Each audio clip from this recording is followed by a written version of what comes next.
አንድ በጣም አፍሪካ ውስጥ ታላቅ የእግዚአብሔር ሰው ሽባ የሚተረትር የሞተ የሚነሳለት ታላቅ የእግዚአብሔር ሰው ነበር እና አንድ ጊዜ ክሩሴድ አደረገ። በጣም ብዙ ማስታወቂያ የተሰራ ሰው ስለነበር በጣም ከብዙ አገራት ሰዎች ይመጡ ነበር። በተለያየ ችግር ውስጥ ያሉ ሰዎች፣ ሽባ የሆኑ ሰዎች፣ ዕውር የሆኑ ሰዎች፣ ተጽዕኖ ውስጥ ያሉ ሰዎች ወደዛ ክሩሴድ ይታደሙ ነበር እና ኮንፈረንሱ በጣም በደማቅ ሁኔታ ነው የተዘጋጀው። ሰዎች ከተለያየ ሀገር መጥተዋል። ከዛ ያ የእግዚአብሔር ሰው ወደ መድረኩ ተጋበዘ። ወርሺፑ አለቀ፣ የጸሎት ጊዜው አለቀ። እግዚአብሔር ሰው ወደዚህ ይመጣል ሲባል ትልቅ ፉጨት፣ ህዝቡ በደስታ ምክንያቱም ትልቅ የእግዚአብሔር ነገር የሚገለጥበት ስለነበር ልክ እሱ ማይኩን ይዞ ኢየሱስ ጌታ ነው እንዴት ናችሁ ሲል ከባድ ደመና ምድሪቷ ላይ መጣ። በዛ ዘመን በዛ ሰዓት ወቅቱ ራሱ የዝናብ አልነበረ፣ በጣም ኃይለኛ የነበረ ፀሐይ ድንገት ደመና ሆነ። አይዟችሁ አለ እግዚአብሔር ሰው ደለመደ። ጸሎቱን የሚሰማለት እግዚአብሔር ስላለ አይዟችሁ እግዚአብሔር አሁን ይከለክላል ሲል ዝናብ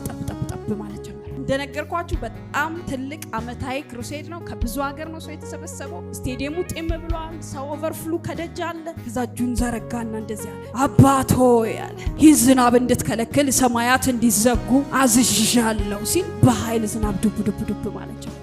በጣም ብዙ ሚዲያዎች የሚዘግቡት ኮንፈረንስ ነው። ስለዚህ በጣም ብዙ ሚዲያዎች አሉ። ይሄ ሰው በጣም ብዙ የተዘጋጀበት ነው። ስለዚህ እንደዚህ አለ፣ እግዚአብሔር ሆይ ይሄንን ሰማይ ካልዘጋ ከዚህ በኋላ እንደማላገለግል ወቅ አንተ ከኔ ጋር መሆንህ ይወቁ፣ አንተ ከኔ ጋር አለመሆንህ ነው ይሄ የሚያሳየው ሲል ዝናብ በኃይል ማለት ጀምር። ታውቃላችሁ ህዝብ መከራ መቀበል አይፈልግም። አብሮ በድግ እያለ በክራንቹም በዊልቸሩም ህዝቡ መውጣት ጀመረ። ስቴዲየሙ ባንዴ ጸጥ አለ። ምክንያቱም ኃይለኛ ዝናብ እንዳለ ስቴዲየሙ ላይ ወረደ። ዞር ሲል ወርሺፖች አብረውት ያሉት አብሮ ሰራተኞች፣ አገልጋዮች ብቻ ነበሩ። ከዚህ በኋላ እኔ እግዚአብሔር አገልጋይ አይደለም ብሎ ባይብሉንና ማይኩን አስቀምጦ ወጥቶ ሄደ። ከዛ ጊዜ በኋላ ይሄ እግዚአብሔር ሰው የለም። ከጥቂት አመታት ከ3 ከ4 ከ5 አመታት በኋላ አንድ ቦታ ላይ አንድ ሰው ጸጉሩን ይቆረጣል። ይሄ እግዚአብሔር ሰው በዛ ጸጉር ቤት ሲያልፍ የሚቆረጠው ሰው ያየ እየሮጠ ሄደ። የእግዚአብሔር ሰው ከሌ ሲለው ዞር እኔ እግዚአብሔር ሰው አይደለም ደክርቷል የጎዳና ሰው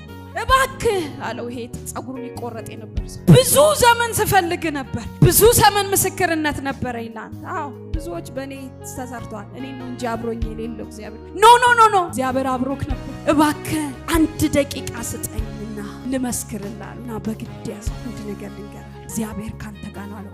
ይሄን ስም መስማት አልፈልግም ሲል ግድ የለም ትዝ ይልሃል በዚህ ጊዜ እንድትን ስቴዲየም ክሩሴድ ፕሮግራም አድርገ። አዎ ከዛ ወዲህ ነው ህይወቴ እንዲሆን እኔ ማለት ከንዲ የሚባል ግሩፕ ትእዛዝ ተሰጥቶኝ በዛ ስቴዲየም አቅራቢያ ፎቅ ላይ ነበር። ምን ተብለ? ይሄንን የእግዚአብሔር ሰው ግደል ተብዬ እና መሳሪያዬን አነጣጥሬ ልክ አንተ እስክትመጣ ስጠኝ። ልክ ግንባር ላይ ሳነጣጥር ደመና ሸፈነኝ አለው። ደመና መጥቶ ሸፈነኝ። ሳልገለውማ አልሄድም ብዬ እያነጣጠርኩ ቀዩን ግንባር ላይ ሳረግ ከባድ ዝናብ መጥቶ ሸፈነኝ። ከዛ እንደዚህ አልኩኝ፣ ይሄ ሰውነት እግዚአብሔር ከሱ ጋር ነው ብዬ ወጣሁ። ጌታ ኢየሱስን ተቀበልኩ። አሁን የቤተ ክርስቲያን አገልጋይ ነኝ። ወይኔ ብሎ ወደቀ። ለካ አብሮኝ የነበረው እግዚአብሔር ለካ ከሞት አስመልጦኝ። ታውቃላችሁ አንዳንድ ጸሎታችን ሳይመለስ ቀርቶ እኮ አይደለም፣ የእግዚአብሔር አብሮነት ጎድሎንም አይደለም መከራ ምንበላ። እግዚአብሔር ዝም ሲል ከሆኑ ነገሮች እያስመለጠን። ምን አለው? ልገል ነበር፣ ግዳጅ ተሰጥቶኝ ነበር። ከአንድ የጥልቅ ቦታ ላይ አባል ነበርኩ። ግደል ተብዬ ለኔ ነበረ የተሰጠኝ። ልገድል ሳነጻጽር ደመና ሸፈነኝ። የምን ደመና ብዬ እንደምንም ብዬ አነጣጥሬ ቀዩን ሳበራብህ ታላቅ ዝናብ መጥቶ ዘነበ። ህዝቡም ተበተነ። ዝናቡም አንተን እንድገድል አላደረገኝም። ስለዚህ አንተ እግዚአብሔር ሰው እግዚአብሔር አብሮክ ነው። ይሄው ወጥቼ ኢየሱስ እግዚአብሔር ብዬ ነው ተቀብዬ ቤተክርስቲያን አገልጋይ ይለኛል። ያ ሰው በዚህ ሊገድለው በነበረው ሰው እጅ ንስሐ ገብቶ ወደ እግዚአብሔር ቤት ተመለሰ።